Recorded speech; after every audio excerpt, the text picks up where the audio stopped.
Hi everyone, it's Laura and I hope you're all doing well. So for those of y'all who are new to my channel, I'm a registered dietitian and I'm all about helping you live a healthier life.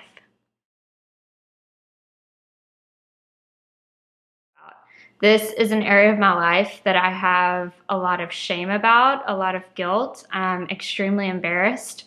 The number of people that I've talked to about this are very, very few. And it's because in my profession, it's a taboo to be a dietitian, to be telling people how to eat, to be telling people what's healthy, when the whole reason you got into this profession was because you were unhealthy and because you were exhibiting disordered eating. And unfortunately, I think a lot of people in my profession that have a history of an eating disorder, we don't talk about it. We don't address it. It's not something that we're forthcoming with. Because like I said, it is a form of shame and embarrassment. But I'm wanting to get out of that taboo. Not that I want to be talking to random Joe Schmo about this, but it is something I want to open up to you guys about, because if I can help some of y'all, if I can help anyone, if I can help one person, then it'll all be worth it. So I'm going to go through my eating disorder story and how I've overcome it. So I've been quote unquote recovered since, my last behavior, the last time I used behaviors was February of 2009. So next month it will be 8 years since I've used any type of behaviors. So I think they constitute recovery as a year out, I think. So technically I'm 7 years out, but it's been 8 years since I've used any behaviors. So it is a point in my life where I am confident at where I am in regards to my stability and not relapsing. So kind of to start and to give you a little bit of background, basically how my eating disorder developed is I was 15, 16. I had a lot going on with my body. I had a lot going on externally, a lot in regards to friendships, romantic relationships, becoming my own. You know that area in life where you're not a kid, but you're not an adult, that in-between era? And essentially I had no coping mechanisms whatsoever. If something bad happened, I didn't know how to cope with it. If something good happened, I didn't know how to cope with it. I had no way of dealing with any type of extreme emotion in life. And so as a result, I believe part of it is, in regards to eating disorders, I think part of it is something inside of you genetically. Some people are predisposed to alcoholism, being addicted to drugs, anxiety, depression, whatever it may be, and mine manifested as an eating disorder.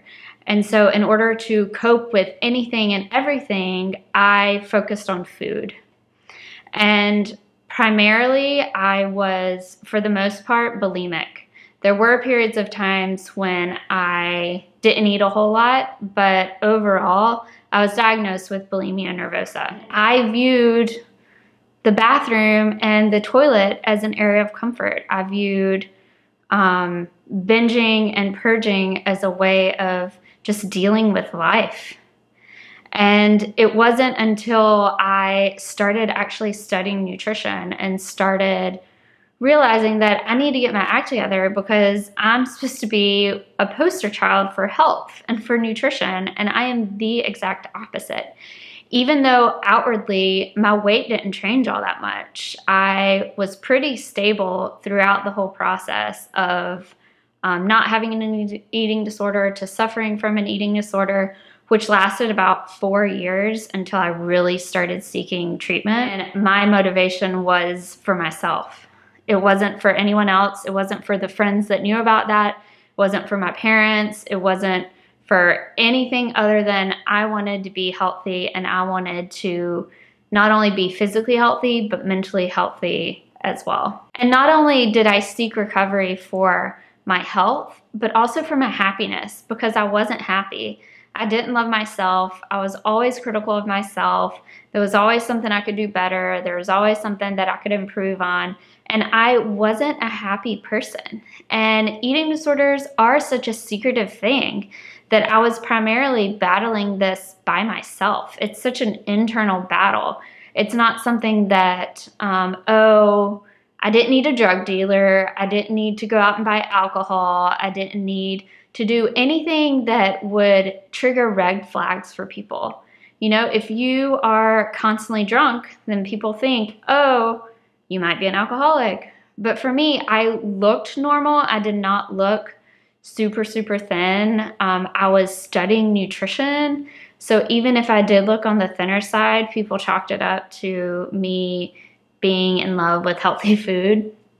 And so it wasn't something that when you saw me, you were like, whoa, like she has a problem. It was very, very subtle. So when I was 19-ish, 20-ish, I started seeking treatment. My psychologist, I am extremely obsessed with.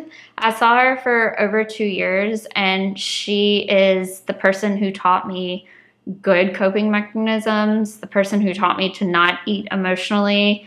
And I'm not saying it was a smooth process. By no means was it a smooth process at all. But she taught me to be patient with myself, to recognize that even the little successes are still successes. Even if I messed up massively one day and then the next day was good, to focus on that good day. So a hiccup that I did have during my recovery process is I went from being bulimic to then having exercise bulimia.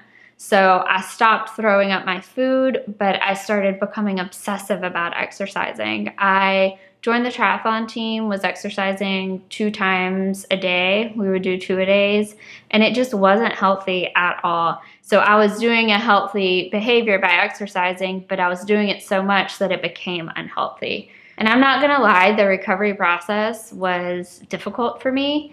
And it took a lot of therapy sessions. For a while there, I was going to my psychologist twice a week, and for a while. And it wasn't an easy process. But if you're someone who's struggling with an eating disorder, I'll tell you right now, it's so worth it. Even though the thought of recovery, the thought of not having that as a part of your life, because it does become an obsession and it does take up so much of your brain power, that part of what was scary for me in recovery is, what am I going to think about? What am I going to obsess about? What is my life going to be about? And once I started learning that, oh, my life can be about helping other people. My life can be about volunteering. My life can be about exercising in a healthy way, about meditating, about doing yoga. That's around the time I started doing yoga, was during my recovery process. And my psychologist actually recommended it because it is such a low impact exercise, but at the same time, you're still working out and it's so good for your mental health. So that's what actually got me started in yoga, was through my recovery process. Another thing I learned during recovery was not to focus on numbers. And this is something I stress to in my videos all the time, because I think focusing on numbers can, not saying it always does, but it can lead to disordered eating. And so I totally and completely stopped focusing on calories. I used to be so calories focused. I wanted to stay under a certain amount, and if I went over that amount, the guilt was just insane, and the amount of anxiety it would give me to make sure that the next day I did less. It was just so unhealthy, and so it brought so much unhappiness to me. And I'm not a super anxious person, but when I was really in the thick of my eating disorder, I was extremely anxious and totally miserable. So I was able to start viewing food as nourishment and something that the calories don't matter. It's what the nutrients are in the food. And that's when I started really focusing on fresh, wholesome foods. And I started realizing that my recovery process, along with studying nutrition, started really realizing the negative impact of processed foods, regardless of the calories, regardless of the protein or whatever else it has in it. If it's processed, it's not healthy. And during that time, I was really starting to try and listen to my body and understand what it actually liked, because for so long I didn't. I just focused on what my mind was telling me and what my mental health disorder was telling me, not from what my body was telling me. So once I graduated from college, like I said, I was with my psychologist for 2 years. Once I graduated and moved to Chicago, I still kept in touch with her. Whenever I would come back to Alabama, I would see her. I would go in for a session. We'd write each other letters and keep in touch. She has instilled so much knowledge and support. And even though I haven't seen her in a few years, every day subconsciously, I don't think about my eating disorder every day. It's not something that I struggle with every day by any means, but I know subconsciously her voice is in my head. And that's why it doesn't come to the front of my head, because she's in the back of my head telling me what's healthy, what's not healthy, what thoughts are right, and what thoughts are just total rubbish. So if you're someone who's struggling with an eating disorder currently, you are not alone. There are so many people struggling with eating disorders and disordered eating, and it's such a source of shame for so many people. And I'm making this video primarily because I'm a dietitian and I have a history of an eating disorder, and I have carried so much shame about it, even though it's been years and years since I've done any behaviors. I haven't wanted to talk about it, and I haven't talked about it. But it's because of that shame that I didn't seek out help sooner.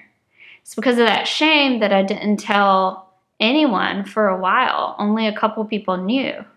And it's okay to not want to air out your dirty laundry to everyone, or it's okay if you don't want to make a YouTube video about your eating disorder. I'm not saying that, but I'm asking you to not let your shame and your guilt and your fear keep you from seeking help. Because I promise you, the grass is greener on the other side. Even though you have fear about the unknown, fear about what recovery means, or fear about what your psychologist is going to want you to do, your dietitian is going to want you to eat, getting past that and getting over that is well worth the outcome. It's well worth being recovered, to not having those thoughts in your head all the time, to not being so anxious and so concerned about what you're going to eat next, or if you're going to be able to throw up your meal, or if you're going to have time to exercise off all the calories you ate that day. That's not living, and that's not life. And if you're struggling with an eating disorder, please reach out to someone. Please tell someone, because I want y'all to be happy and healthy and alive and vibrant, and to be happy with who you are and where you are in life. And so if y'all have any questions at all, please feel free to leave them down below. So I hope this video is helping someone out, and I look forward to seeing y'all in my next video, and I'll be seeing y'all soon. Bye. So today I wanted to give y'all some tips for how to stop starving yourself. I want to help y'all get out of that mindset of losing weight equals starvation. And so here are my tips to do so.